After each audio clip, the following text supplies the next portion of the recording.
এই মামা দাঁড়ান, তরমুজ নাকি কলা? তরমুজ।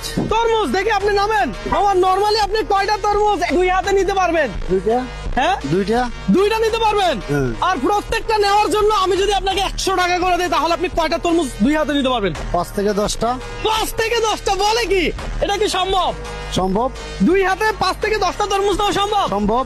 আচ্ছা বলেন, আপনি আপনার মতো করে নেন, যেভাবে খুশি সেভাবে নেন, আমি কিছুই বলবো না। পার পিস তরমুজ নেওয়ার জন্য আপনি পাবেন কত? 100। 100। কত সোজা? দেখি মামা কয়টা তরমুজ নিতে পারে। মামা আমার থেকে কয়শো টাকা নিতে পারবে কমেন্ট করে জানান। ওরে ভাই, মামা তো নিচ্ছে আর নিচ্ছে।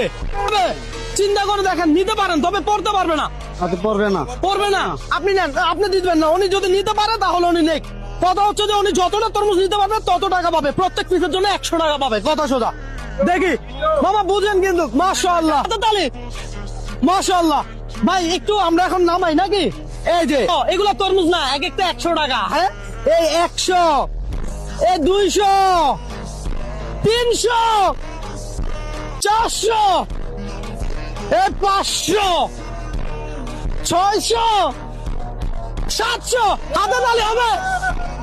এই হলো 100, এই 200, 300, 400, 500, 600, এই 700।